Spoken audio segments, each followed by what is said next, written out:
Jazakallahu khairan. Dear sisters and brothers, Assalamu alaikum. Bismillah ar-Rahman ar-Rahim, in the name of Allah, the most gracious, most merciful. We have heard about Hindutva today. As the world comes to know of the lynching and criminalizing of minorities that is going on with impunity and under police brutality in India. We also learn from our friends in India and our relatives about the work, education, and housing discrimination against Muslims that has become a daily occurrence. There is silence in the Muslim world as attacking, destroying, shutting down of mosques continues. Targeting community leaders, journalists, and watchdog groups is making India the most dangerous country for journalists and activists, even more danger than some of the war zones currently there in the world. This is the first generation to witness the erosion of the independence of the judiciary and the election commission. These two were known to be the pillars of Indian democracy. These were the institutes that Indians were proud of building since independence. The international community watches helplessly the assassinations and random arrests of high-profile critics of Hindu nationalism. Americans are just learning about the citizenship law changes and detention camps for Muslims.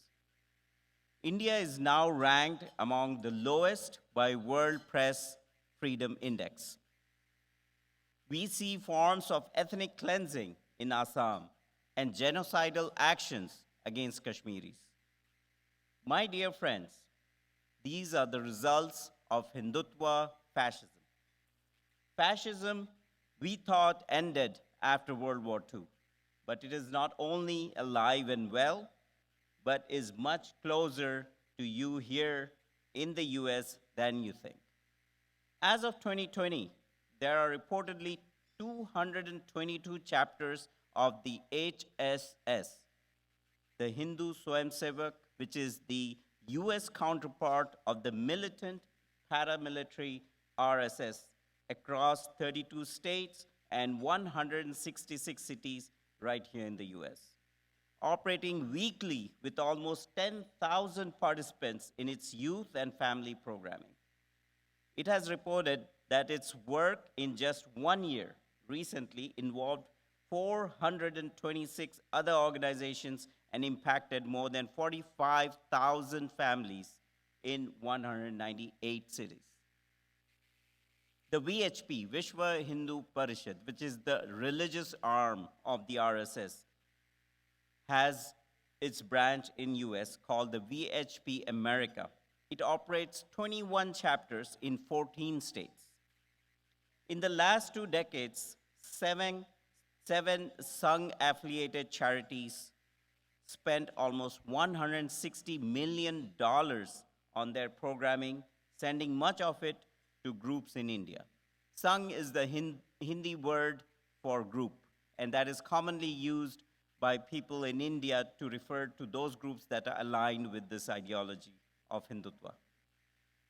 The work of Ikal Vidyalaya Foundation of the USA appears to be linked to electioneering activities associated with many key BJP election victories. They provided analysis and data to support the BJP campaign in India. The Dharma Civilization Foundation has offered over $13 million just in 4 years recently towards establishing academic programs or chairs at several US universities, mainly in California. The RSS-affiliated Oberoi Foundation spent over $500,000 to influence public school textbooks, establishing university endowments, undertaking teacher training programs, distributing research grants, developing educational materials, and funding the VHP's Hindu University of America towards saffronizing South Asian history. Saffron is the color of choice for the Hindu religion, and that has been used to signify any institution that is coming closer to Hindu nationalism or Hindutva. It also gave the Hindu American Foundation at least 142,000 to influence the California textbook syllabus. My dear sisters and brothers, in this country, there are several tools available to activists and human rights people who fight for the civil rights of our citizens. Ironically, these tools are being used by the US-based Sangh for the benefit of suppressing and silencing the academic voices in universities.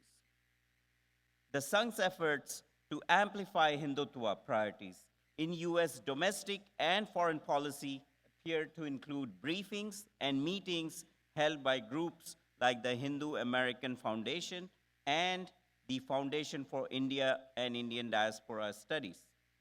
Campaign financing through the Hindu American PAC that spent $172,000 towards influencing US elections. US Congressman from Illinois, Raja Krishnamurti, received more than $117,000 from HA, Hindu American PAC, and other Sangh-affiliated individuals.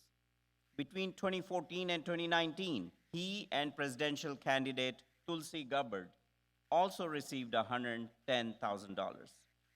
Congressional candidate Sri Kulkarni from Texas received more than $95,000, and Congressman Brad Sherman from California received more than $27,000 to further the cause of Hindutva right here in the United States.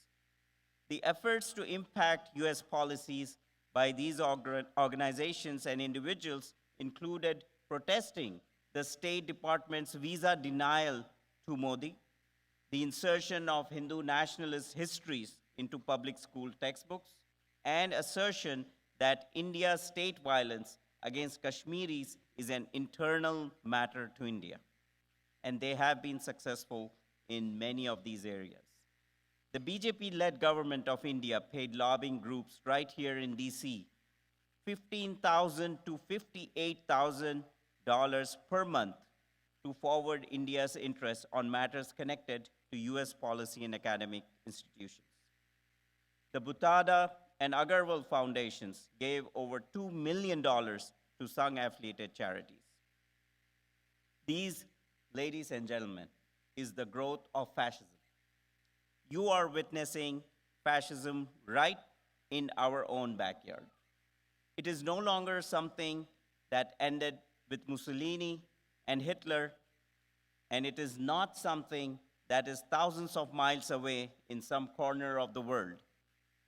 It is here, and we have no option but to treat it as a clear and present danger to our society for the cause of justice in America, and treat it as a threat of anti-Islamic activities for the future generation right here in America. Jazakallah khairan. Thank you.